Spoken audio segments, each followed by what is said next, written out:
ದೇವೇಗೌಡರು ಪ್ರಧಾನಮಂತ್ರಿ ಆಗ್ಬೇಕಾದ್ರೂ ಕೂಡ ಕಾರಣಕರ್ತರು ಇವರು.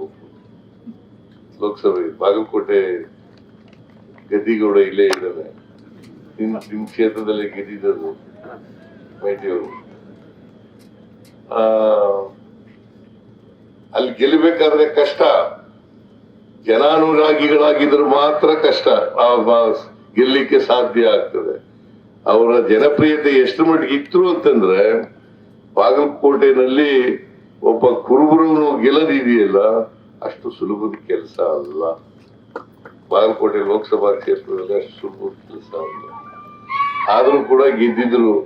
ಅದು ಏನ್ ತೋರಿಸುತ್ತೆ ಅಂತಂದ್ರೆ, ಅವರು ಜನಾನುರಾಗಿಗಳಾಗಿದ್ರು, ಜನಪ್ರಿಯರಾಗಿದ್ರು, ಮತ್ತೆ ಎಲ್ಲ ಜನರನ್ನು ಕೊಂಡೋಗ್ತಕ್ಕಂತ ಒಂದು ಶಕ್ತಿ ಅವರಿಗೆ ಇತ್ತು. ಅದಕ್ಕಾಗಿ ಒಬ್ಬ ಸಂಭಾವಿತ ರಾಜಕಾರಣಿ ಅಂತಂದ್ರೆ ಅತಿಶಯೋಕ್ತಿ ಆಗಲಾರದು.